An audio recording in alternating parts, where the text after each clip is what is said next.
side. Gafford tried to drop the hammer over Zubac. That man literally just tried to rearrange another man's face. Day 12 of the NBA playoffs was peak cinema. We saw the pin and skewer strategy being used on Luka, Celtics fans trying to steal the title of the craziest fans in the league, and so much more. Chapter 1. The pin and skewer technique. With the series deadlocked at 2-2, the atmosphere for Game 5 of Mavs vs. Clippers was electric. The Mavericks wasted no time, diving straight into the action with a sprinkle of Kyrie Irving's wizardry. Kyrie with the left hand right there to get things started for the Mavs. He makes left-hand shots look so easy, doesn't he, Reg? That's how you start a game? Is he left-handed? We think so. My goodness. Not to be outdone, James Harden was cooking up plays like he was back in his MVP days. It's Harden inside and Zubac. That's always the best James Harden. Whenever he has a roll threat, a lob threat, he opens up the rest of the game. Despite Doncic nursing a knee injury, he was playing like his legs hadn't gotten the memo that they were injured. Doncic working his way, bad knee and all, and he goes over man with that sweet fadeaway. Both teams were firing on all cylinders, turning the game into a real dogfight with 12 lead changes. For the Clippers, Terrence Mann and Ivica Zubac were surprisingly the ones carrying Los Angeles, either as play finishers or even as play creators. Man brings Lively out, crosses him over, reverse layup, he takes the rookie right to the rack, and Terrence Mann with 5 first quarter points. On the Mavericks side, Derek Jones decided he was judge, jury, and executioner, blocking Harden on one end and then turning into a dunking demon on the other.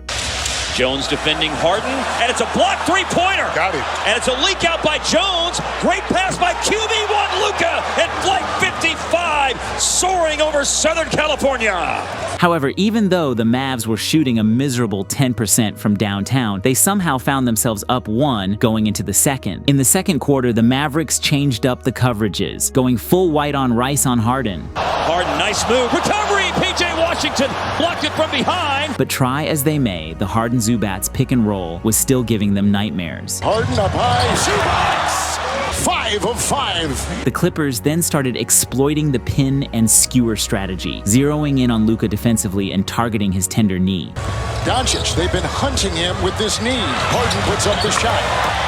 But then another problem arose in Maxi Kleber, turning into a downtown heat wave while hitting 4 threes in the period. The drive, the feed, corner, 3, Kleber, good! The Mavs had no clue how to stop Zubac, as he was painting masterpieces all over the paint. Zubac got it, snuck it in! Beautiful change of hands. So in retaliation, Gafford tried to rearrange the furniture of his face on the other end. Gafford tried to drop the hammer over Zubac. Well, he tried all right. Yeah. Daniel Gafford here was trying to end lives here on Zubac. However, late in the quarter, the Mavs managed to go on a 13-2 sprint, turning a shaky 1-point deficit into a comfy 12-point cushion. Here's Gafford!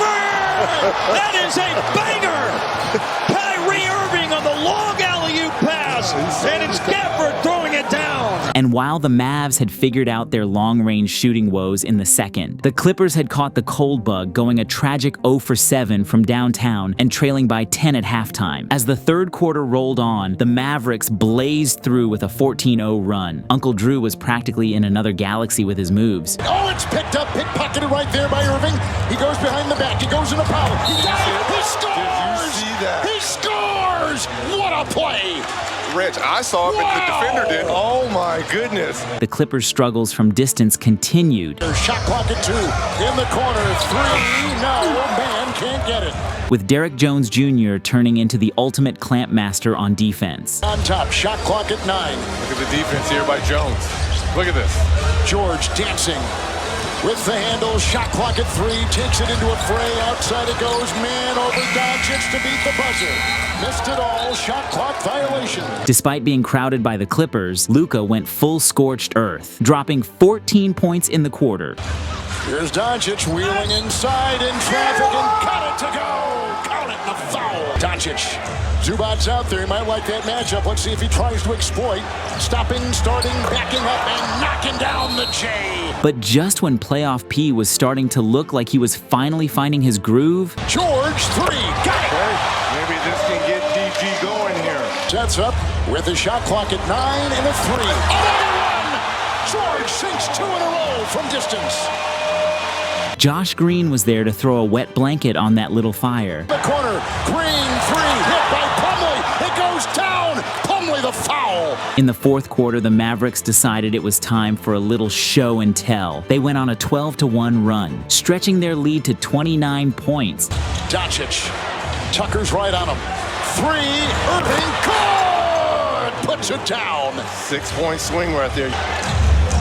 Doncic again goes on Zubac. With that screen aiding him.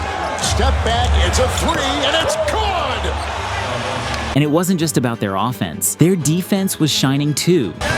Man driving, slicing to the rack. Knocked away, lively with the defense for Dallas. With 7 minutes left on the clock, Coach Ty Lue decided it was time to release the bench. The Mavericks spanked the Clippers by 30, handing them their heaviest playoff loss ever. Now up 3-2, Dallas had now grabbed the reins of the series, with a golden opportunity to seal the deal on their home turf. Chapter 2, Heat Culture. In Game 5, the Zombie Heat stumbled onto the court more zombified than ever, especially with Jaime Jaquez sitting this one out. Bam started us off, whipping up a shot right from his sweet spot. Bam, pull up jump, knocks it in. Yeah, that'll be there. He's going to be able to take Al Horford. However, immediately after that, the Celtics decided to take Heat Culture and mop the floors of TD Garden with it. He's really showing up here. Tatum with the strip, Tatum with the steal. Derek White picked up right where he left off in Game 4, leading all scorers with 15 points in the first. White with a shot fake and drives and throws it down. Derek White. Wow, what this guy is doing is incredible, Brian. He's making every shot. Meanwhile, the Heat tried their luck from distance, full of hope, but ultimately doomed. Space is inside as Hero misses a three. While the ones for Boston were falling like hailstones over the Heat's season. As Al Horford hits a three, Derek White got a lot of playoff experience himself. Off the bench, Sam Hauser popped in, automatic from downtown. Sam Hauser with a true stroke.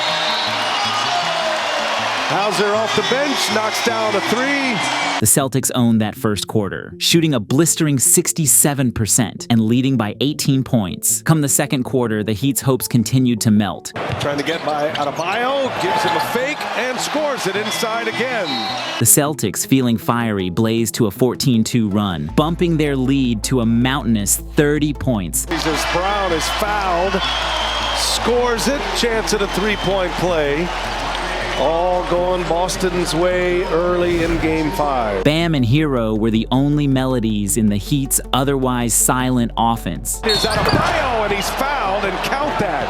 Adebayo goes strong, slams it home. The Heat's struggles from three continued. They shot 1 of 9 from beyond the arc in the second, with this being the only conversion. Tyler Hero wants it back. Adebayo sets him up, and that one's true for Hero. Luke, in his own right, turned into Mr. Clamps. And that's the kind of dominating season they put together in the regular years. Cornette got a block on Adebayo. By halftime, the scoreboard was a sad sight for Miami fans. The Heat were trailing by 22 points. As the third quarter rolled on, we found Miami frozen and producing no heat whatsoever. Every shot was like an invitation for the Celtics to go on a run, and run they did, with Derek White spearheading an early 10-0 sprint. White again. Timeout is called by Miami. To make matters worse, the Heat couldn't seem to find an answer for Brown either. Great defender, and there, a great drive all the way to the rim. Off the bench, Jovic jumped into the mix, desperately trying to inject some much-needed energy into his team. But none of it mattered, with Derek White's performance still being as smooth as his scalp. Derek White keeps it cooking here.